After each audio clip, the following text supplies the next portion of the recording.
E aí, gente, tudo bem com vocês? Galera, eu tô aqui para falar com vocês agora de uma forma atualizada, né, sobre o que podemos conhecer do capítulo 6, ok? Então, assim, gente, antes de mais nada, é importante a gente compreender que esse capítulo ele é muito importante porque ele desbrava, né, ele adentra a uma situação que é muito importante não só para a filosofia em si, mas para qualquer procedimento em que a gente possa olhar a realidade e desconstruir a realidade, formular uma crítica sobre os contextos políticos e sociais, né, literários, enfim. Então, esse conteúdo de filosofia, o que podemos conhecer, é muito importante para a gente fundamentar conhecimento, ok? Então, gente, vai ser nesse capítulo que nós vamos ter aí, por exemplo, o ato do conhecimento, ok? Ou o ato do conhecer e o produto do conhecimento. Mas vamos, né, aqui um de cada vez. O que nós vamos encontrar, gente, de cara, é o ato do conhecer. O que é o ato do conhecer, gente? Tradicionalmente, gente, a gente costuma, assim, definir o conhecimento como um modo pelo qual existe o sujeito e existe a apropriação do objeto por esse sujeito, ok? Então o que acontece, gente? No momento que nós formulamos, no momento que nós temos a sensibilidade de encontrar o objeto, construir conhecimento sobre o objeto, ter essa relação em uma formação do que nós compreendemos sobre o objeto, nós temos aí essa relação do que nós podemos conhecer. E assim, são situações, são momentos, são realidades, são estruturas, ideologias, nós podemos conhecer, nós podemos analisar e daí produzir algo a partir desse conhecimento, ok? Então assim, gente, no primeiro momento nós vamos ter o ato do conhecer e no segundo momento o produto do conhecimento, ok? Então vamos lá, nós vamos ter aí o ato do conhecimento, né, diz respeito à relação que se estabelece entre o sujeito que conhece e o objeto a ser conhecido. Foi o que eu disse agora há pouco, né? Só que aqui de uma forma mais objetiva em relação àquilo que nós conseguimos apreender sobre o objeto, ok? O objeto é algo fora da mente, mas é também a própria mente quando tem consciência de nossos afetos, desejos e ideias. Pois é, o que ele quer dizer com isso, gente? Ele quer dizer que alguém pensou para fazer isso daqui. Alguém formulou uma ideia para fabricar uma tesoura dessa, ok? Então, por isso que quando outra pessoa vai analisar aquele objeto que está criado aqui, lógico, está fora da mente, né, humana, mas faz parte da mente humana. Isso daqui não nasceu numa árvore de tesouras, né? Isso aqui nasceu numa fábrica de ideias chamada mente, ok? Questionamentos, né, conhecimentos, que é justamente isso. É quando eu tenho a necessidade de ter algo que possa cortar com uma precisão maior do que, por exemplo, como uma pedra, como uma faca, como, enfim, eu busco meios para melhorar aquele tipo de conhecimento ou pensamento que nós já temos ali exercidos nos objetos, né? Então o que acontece? O ato do conhecimento é quando eu começo a desenvolver mais conhecimento acima daquilo que eu já aprendi, né? Por exemplo, eu tenho a tesoura. Antes de chegar na tesoura, passou por todo um processamento até chegar esse modelo de tesoura, ok? Enfim. Então, podemos falar também aqui da caneta, por exemplo, né? Isso daqui, gente, quando eu estou em ato do conhecer, está tanto fora como dentro da mente humana. Né? Primeiro a gente começou pintando as paredes com uma tinta ali primitiva e tal, e foi pintando, né, com cinza ali, com sangue, né? Foi fazendo aquelas misturas ali com cascas de árvores que eram retiradas e batidas, né, ali na pedra e fazendo aquele melaçozinho e pintando. Depois nós vamos progredindo para o lápis, né? Depois da pena vamos para o lápis, depois do lápis vamos para a caneta.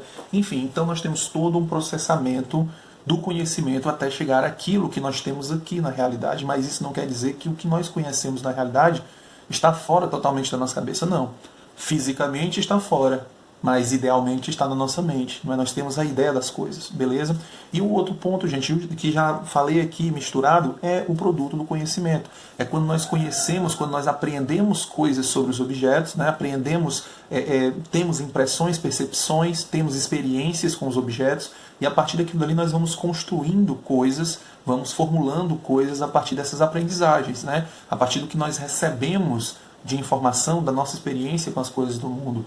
e não propriamente somente com experiências, mas quando nós temos, por exemplo, no conhecimento discursivo, quando a gente aprende outras ciências, outros conhecimentos, a gente vai pegando aqui e ali e vai anexando, né? Vai associando a outros conhecimentos e vamos produzindo outras coisas, né? Então o produto do conhecimento, gente, é justamente o resultado desse nosso ato do conhecimento, né? Dessa busca, né? Desses ensinamentos, dessas aprendizagens, ok?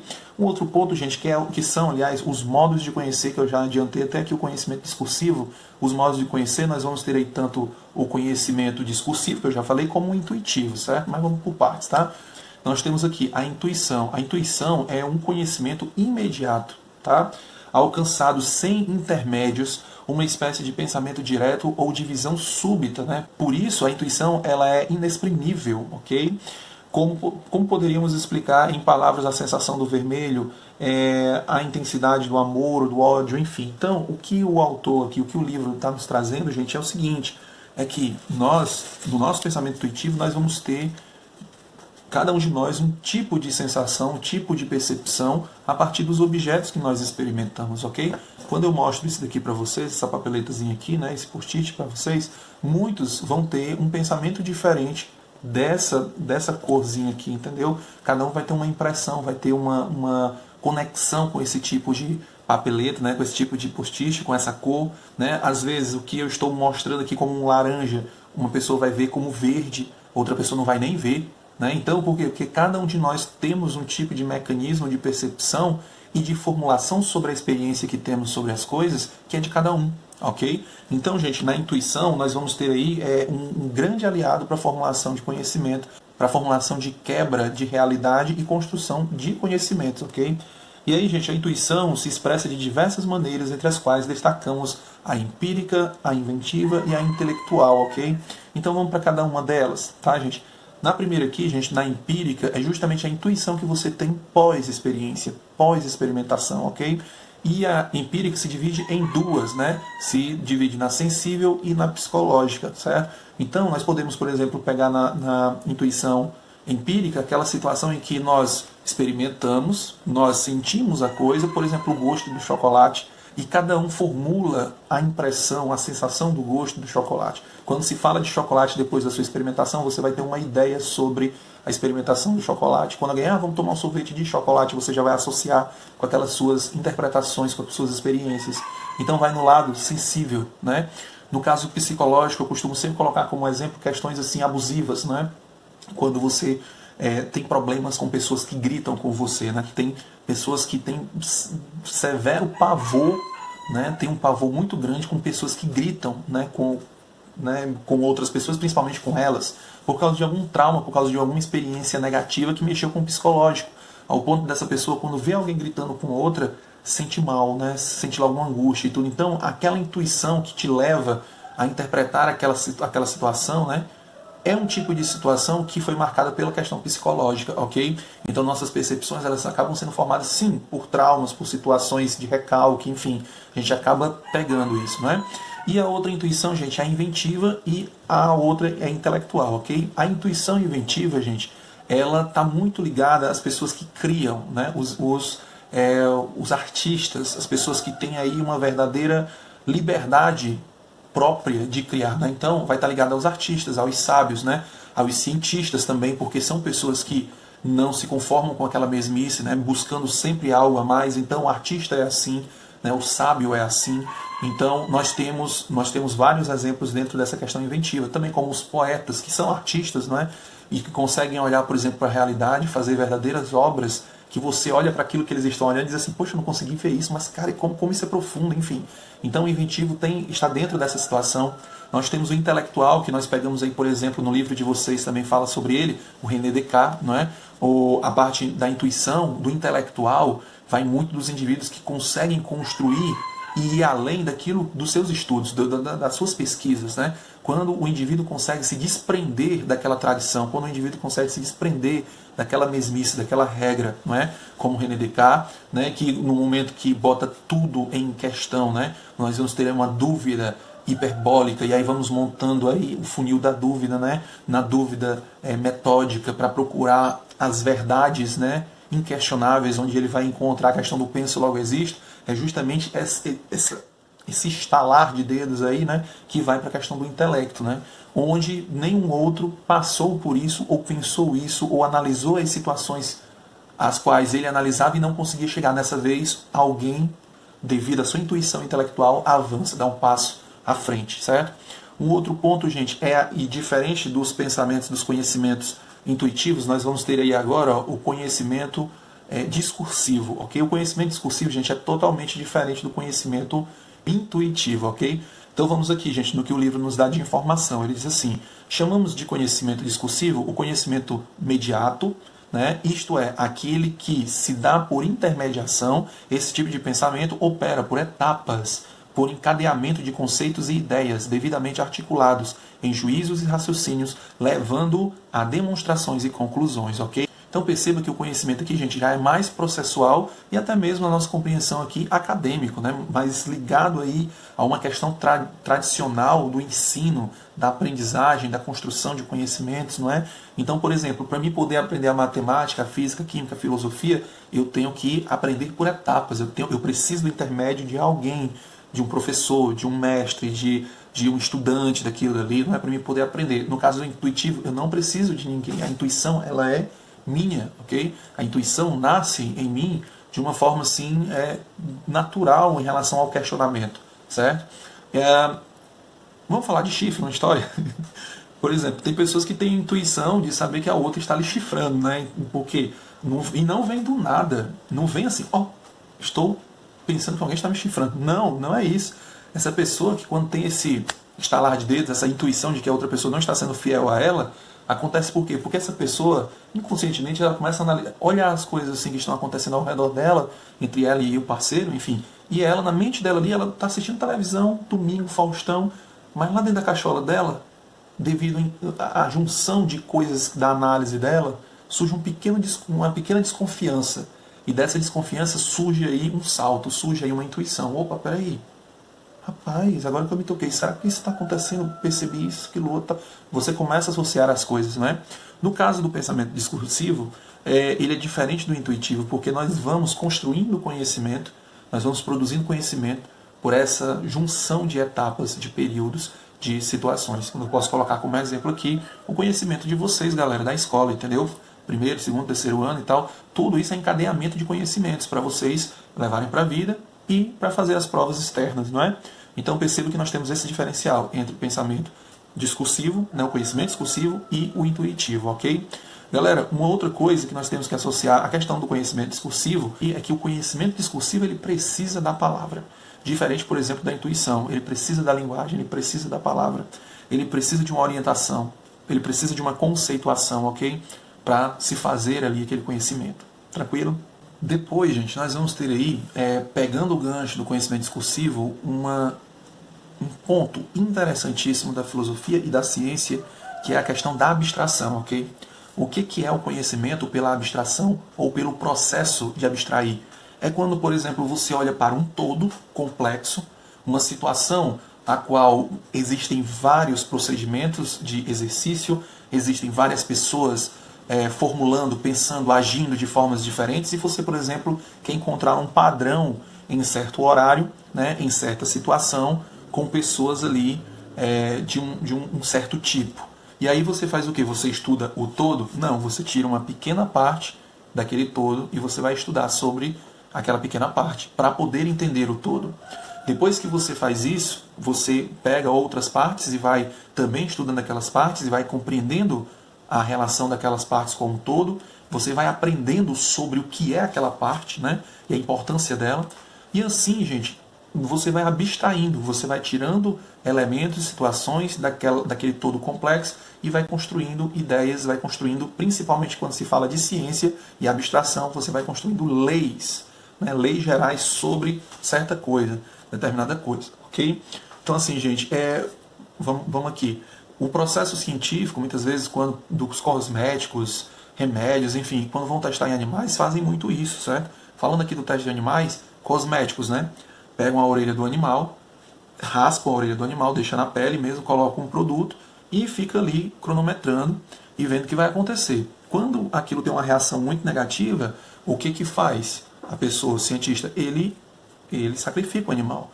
E aí ele tira a orelha do animal para fazer o estudo. Então ele está abstraindo aquele pedacinho para fazer o estudo geral sobre as reações daquele produto. E o resto do animal vai ser incinerado. Então é uma coisa dura de falar, mas é uma coisa, infelizmente, que nós temos que dizer, porque a ciência faz isso, né, para poder chegar aos seus conhecimentos, né? Hoje nós temos, há um bom tempo já, nós temos as pesquisas com os próprios ratinhos de laboratório, que são feitos em laboratório para isso, né? Mas enfim, tem algumas situações que não dispensam um animal maior, né? Um animal maior que o rato, né? Para fazer pesquisa, certo? Então, gente, chegamos aqui num outro ponto, que é a verdade e veracidade e a verdade e realidade, ok? Gente, falou de verdade, falou de veracidade, é importante eu dizer para vocês, indo direto ao ponto. Verdade aqui nós vamos compreender, gente, como aquilo que é. Aquilo que não se alterna, simplesmente é. Aquilo que não pode ser duas ou três coisas ao mesmo tempo, senão Deus, não é? Vamos tirar Deus e deixar de lado, né? Mas a verdade é aquilo que não é relativo, ela é, certo? E no momento que a verdade ela não pode ser algo que ela não é. Ou seja, quando você encontra a verdade que é, ela não pode se tornar algo, ela é aquilo. E aí a gente entra até num princípio muito básico da filosofia, que é o ser e o devir, né? Quando você vai ter a discussão entre Parmênides e Heráclito, onde um vai dizer que o ser é e o não ser não é, não é? Então, assim, nós podemos pegar de Heráclito e de Parmênides e Heráclito, esses dois pontos aí para a gente justificar a questão da verdade e compreender a verdade aqui filosoficamente falando, que a verdade, ela é, né? Ela não se modifica. A verdade não é algo agora pela manhã e à noite outra. Ela é e sempre será aquilo dali. O devir é algo que está em processo, que está em transformação, ok? Gente, olha, pontuamos aí a questão da verdade, nós vamos para a veracidade. Gente, a veracidade, numa concepção bem filosófica aqui, não vou dizer justificativa, mas é a construção de entendimento sobre a verdade. É a construção e a sustentação de uma verdade. Por exemplo, aí se divide em dois pontos essa interação aqui de veracidade. Por exemplo, quando você escuta de alguém a qual você confia muito, que você sabe que é uma fonte pesada, verdadeira, que é uma pessoa inteligente, uma pessoa que pesquisa e te diz tal coisa, você acaba levando aquilo pela veracidade da qual a pessoa está preenchida, né? Já na sua experiência, já nos seus exercícios, nos seus trabalhos feitos em relação a isso. Então você fica, opa, beleza. Não, quem me disse foi falando tal. Eu li de tal fonte. Né? Você já tem uma credibilidade em relação àquilo dali, né? Então, beleza, você aceita. Só que quando nós vamos para situações epistemológicas, né? Aí nós temos um problema, porque quando se fala de epistemologia, nós temos que entrar num processamento teórico do conhecimento, ok? De novo, num processamento teórico do conhecimento. Então, gente, nós vamos ter aí a construção epistemológica daquilo que é verdadeiro, ou seja, nós vamos procurar a comprovação daquilo dali, por estudos químicos, físicos, filosóficos, sociológicos, nós vamos montar toda uma estrutura de conhecimento para, de fato, observar se aquilo dali é verossímil mesmo, né? Se aquilo dali tem uma veracidade na afirmação, na colocação, no conceito, beleza? E aí depois, gente, nós temos verdade e realidade, ok? Bem, gente, realidade não quer dizer aquilo que é, como eu disse em relação à verdade. A verdade é aquilo que é. A realidade já é diferente, cara. A realidade são as manifestações, gente, são as consequências, são as expressões em que o contexto do status quo, ou seja, do que se apresenta, do real, que é exposto para nós, certo? Então, indo direto ao assunto, gente, a realidade é a exposição das coisas existentes. É a exposição, é a manifestação, né, das coisas que existem na realidade. E essa manifestação, essas coisas que existem na realidade, não querem dizer que de fato elas estão ali.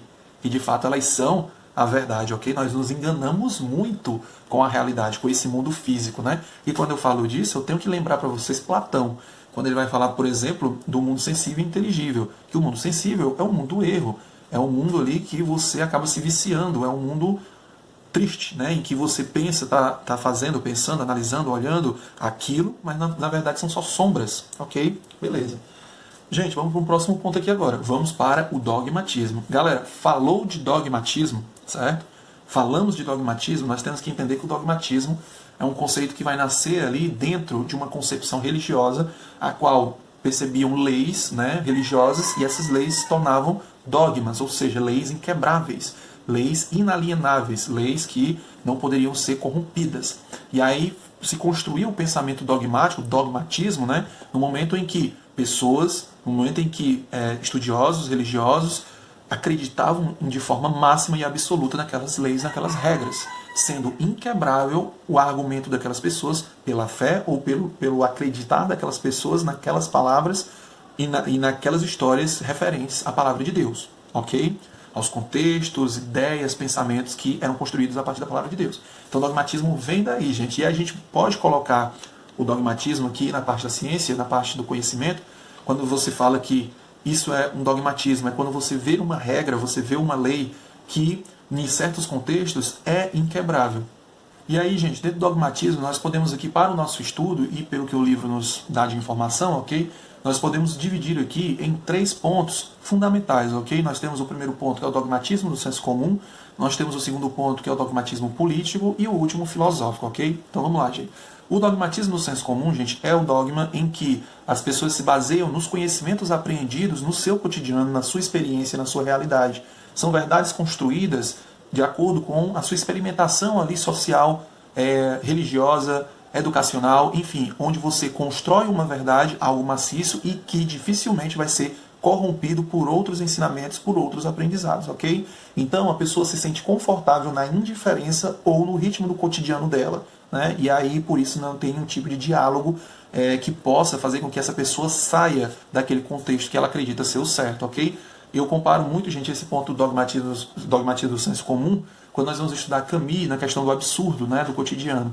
O que seria o absurdo, no caso aqui? O próprio dogmatismo do senso comum, quando os indivíduos vivem imersos naquela realidade e quando essa realidade ela é quebrada, esse senso comum é interrompido, existe um vazio ou uma tendência ao suicídio, né? No caso aí do Mito de Sísifo, que é um livro do Camus, beleza?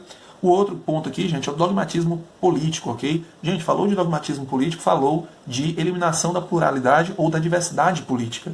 Um partido que tenha um dogmatismo político, né, é até um pleonasmo falar isso, partido que tenha um dogmatismo político, porque na maioria das vezes os partidos políticos têm um dogma político, né, inquebrável, que é aquela regra que eles seguem, mas no caso aqui do estudo em questão, né, o dogmatismo político, gente, seria aquele dogma, aquela situação social, política, estatal, daquela realidade de um país em que só existiria um partido, uma ideologia e uma cartilha de regras, né, daquele único partido. Não existiria pluralidade de ideias ou de pensamentos ou discussões políticas, não. Vertentes políticas ideológicas não seriam usadas nessa questão, ok? Porque no dogmatismo político prevalece somente um tipo de política, de ideologia, de regra. Beleza? Nós vamos encontrar isso, gente, mais nos regimes ditatoriais, por exemplo, no regime aí do Saddam Hussein, nas ditaduras militares aqui ocorrentes na América Latina, na China ainda hoje é um partido único, né? E por muitas vezes quando você, pegando a questão do dogmatismo político, vou usar novamente o Camus aqui, não é? E ele não é o único nisso que eu vou falar agora. Camus, ele fez parte do Partido Comunista Francês, certo? Só que o seguinte, quando ele tentou trazer ideias para movimentar o partido, para fazer um tipo de movimento diversificado dentro do partido, o partido não aceitou, né?